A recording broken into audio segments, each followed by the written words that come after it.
In addition to the tips and tricks I'll be showing you in this video through my experiences about the Kali Zuckertor, I also have some new news about my scheduling for the next year, as well as announcing the giveaway results, as well as a live performance of that, coming straight up. Let's get straight into it.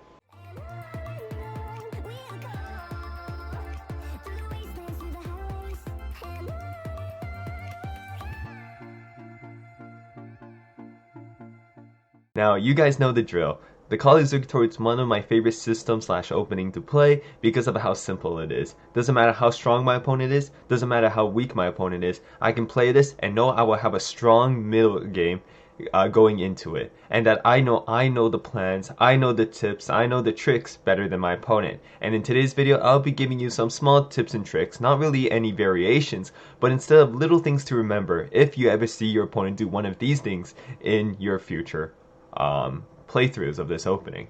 So of course the game begins with pawn d4, and the first tip I want to give you is if your opponent plays something like pawn c5. Now a lot of people will say just push the pawn and go into one of those Benoni or Banco Gambit situation, but as a Banco Gambit myself, that is something that if you're not ready for, you're going to have a lot of trouble playing these variations because they're a lot more complicated than they seem. And who's going to win most likely? The person who's analyzed this opening so many times, or somebody who's just playing it knowing that they have a slight better position? And so in this position over here, I recommend you don't push, but I also don't want you guys to go on autopilot and just play knight f3 in the Kali Zuckertor. If you do this, your opponent can capture you, and they already have a pretty decent position because they have two center pawns compared to your one. So what I recommend you guys do is play pawn 3. Now pawn e3 technically is worse than pawn c3 in these variations because you're blocking in the bishop, but since we're playing the Kali Zuckertor, we know we want this bishop to be on b2, so this e3 move is not really that bad. And so let's say our opponent plays pawn d5, knight f3, and our opponent plays something like knight to f6. Something important that I want you guys to remember, that not only in this variation, this move order, I want you guys to remember, if your opponent has a pawn c5, generally putting the bishop on d3 might be a little bit problematic because they can just push here and kick the bishop away. So I want you guys to think, knowing that your opponent can push away your bishop, be very annoying that way, what move can you make in this position that you wanted to make in the first place to stop that from happening? And this is my second tip for today, it's this pawn b3 move. Why is b3 good? Because we wanted to put a bishop on b2 and it stops c4 forever, and then we can put the bishop on d3. That's the second tip I want to give you guys. So the third tip that I wanted to give you guys is this a3 move. This a3 move is a very strong move you can make in a lot of positions. And when do you play this a3 move in the Kali Zuckertor? When your opponent plays the knight to c6. Now when does this happen? Let me show you. Let's say your opponent plays this variation over here. He's just doing a little bit of a copycat variation. He plays c5. You guys already know what to do. Play pawn b3. And let's say your opponent plays knight c6. Now in this variation, technically you don't need to play a3, but I highly recommend it that you guys play this because it stops your opponent from coming here and be annoying to your super strong bishop that will be attacking your opponent's king side. If you guys haven't watched the previous video, we talk all about that. And so after this move over here, guess what? Your opponent won't be able to play here, and this knight's kind of awkward because it's no longer protecting this knight, and potentially in the future you guys know this tactic in which we take there, then we take there, and then we checkmate on h7. So that's the third tip I want to give you guys, and that's a very important tip as well.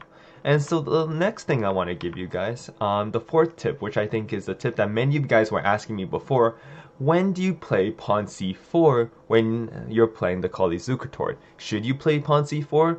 And I wanted to make another video just for that, but I realized it would be very important for you guys to understand that in this video today, which is why I'm going to be putting it within this video. And so the tip is quite simple. Your only reason why you want to play c4 is if your opponent moves this light square bishop out early. And so one thing that I always preach in all my lessons is always ask yourself why you're playing a certain move. So let's say our opponent moves the bishop to, okay, let's say we play pawn d3 and our opponent moves bishop f5. And in this bishop f5 move, first of all, it stops us from playing bishop d3 because we don't really want to trade off the good bishop for the bad bishop. But when I look at this position, I think to myself, wait a second, my opponent just weakened the light squares on his king side.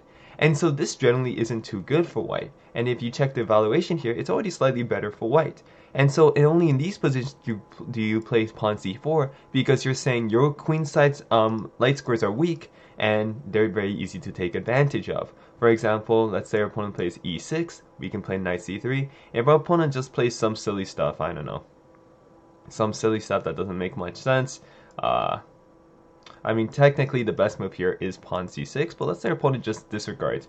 We even have these ideas of playing queen b3, attacking d5, while attacking b7 at the same time, and it's very awkward for our opponent to defend, because they never want to take here, and the bishop cannot go backwards to protect the b7 pawn, so he might be forced to play something like queen here, or play something like pawn b6 when the bishop's not here, and that leads to many, many, many weaknesses.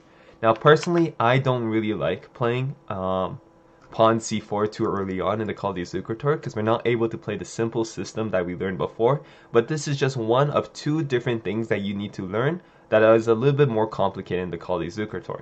The other variation that I want you guys to start thinking about is after knight f6, knight here, and pawn g6, what to play in this variation, and this will be in a separate video by itself.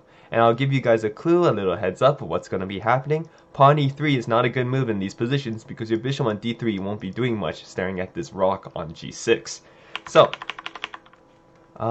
So far we gone through a couple things. We talked about a3, we talked about when to play pawn c4.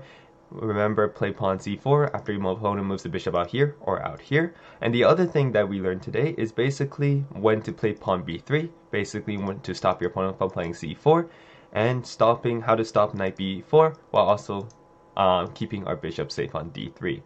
So the next thing I want to show you guys is this variation over here. So something that normally happens, that could happen, that has happened in many of my games against strong opponents, is that after you play, let's just say you're playing the normal variation, c5, b3, say he plays knight bd7 here, and then your opponent castles. In this position, you're able to play knight e5, and a couple of you guys have asked me, hey Sean, what do you do if they capture this way? Now generally, if your pawn is already on f4, well, generally you want to capture back with the f pawn on over here, and you already have a nice position because the f file is open. However, if he captures here, you don't have the time to play f4, so you have to capture back immediately. And I played these variations so many times, and I actually prefer it on the white side very much. Because in this position, guess what? Who has more space in this position? And if you really think about it, it's quite simple. White has more space because his center pawn in e5 is very strong, very well protected, especially if you eventually play a move like pawn f4. Now it's not really needed, but your opponent can castle, you can play pawn f4, and for the rest of the game you have very simple ideas like pawn c4, just breaking open this pawn chain. And if your opponent ever makes a mistake, like for example, let's say he plays f5, which is a very bad mistake, you don't want to do that, and you play something like c4 and they play b6, if they allow you to do something like this and you have a passed pawn here, this passed pawn is almost always a guarantee for victory, and if you ever get to the endgame, because this pawn is just so strong and your opponent always has to worry about it. So if your opponent doesn't do something silly like f5 and not make some open squares like that, you can always go for some normal things. Let's say your opponent plays b6, we can play pawn c4 still, just pressure d5, and we might be able to play e4 in the future, but more importantly here, we're going to be using our development lead to attack our opponent's queen side, as well as our castle, as well as our more space over here. You can play the same ideas, play f4, play queen here, rook f3, rook h3. The sky's the limit when you're playing the Call of Duty Zucker Tour, and that's why I just love this opening. You just keep attacking, you can go for positional play if you really want to, but basically you just want to experience all these different things while you're playing this game. Now, the last thing I want to show you guys for this tip before I show you guys what the scheduling I have for now is this variation over here in case your opponent early takes on d4. If your opponent early takes on d4, let's say not in this position, let's say he castles first, you play bishop b2 and then they capture, always take with the pawn. I saw a couple people who showed me their games. You can always send me your games on the Discord or through my email. But what I see a lot of people do is they capture with one of their pieces, and their argument is that they don't want the bishop to be trapped over here. But the idea is this bishop is not a bad bishop because it's protecting the queen side quite well. This bishop on d3 is protecting here. And now you still get this e5 move, but now you even have moves like queen e2 because this e file is now yours to fully dominate. So these are the few tips and tricks that I want to show you guys. And now, moving on, I'll be showing you guys the schedule that I have planned for the rest of this year. Now up on my screen, I have my upload schedule for you guys to see, and basically I'm kind of stuck right now for Mondays. But as for every other day, on Sunday, I would just be teaching you guys some useful topics, maybe about anything I really see. Sometimes I might talk about my favorite chess players and my favorite games, stuff like that. On Monday, I have no clue what to do, so if you guys have any clues, any idea what you want me to do on Mondays, I will definitely take your input. Tell me in the comment section below, of course. And on Tuesdays, I'll be introducing new speed run stuff. I'll be doing a lot of speed runs. And on Wednesday, I'll be giving you opening knowledge just like in today's video. On Thursday, I'll take a small break because I have a lot of classes. And on Friday, I'll be doing strategic planning, just like my series on space, weaknesses, maybe the 5-step analysis again. And on Saturdays, I will be doing some small streams, and who knows, maybe I'll put some highlights on some other day as well. So tell me what you think about this schedule, and now on to the giveaway winners. Alright guys, so I found this tool online, and we'll be using this tool to help us determine who won the raffle. Alright, let's hope this works. Alright, so we have 15 unique commenters from last week's video, and let's start the raffle. Alright, and the winner of today's raffle is, well, I'm not going to pronounce that name because I know I'm going to do it horribly. So, we're going to be the winner is to you. I truly hope you guys enjoyed today's chess video. If you guys did, make sure to leave a like. Please subscribe for more amazing chess content. See you guys in the next video.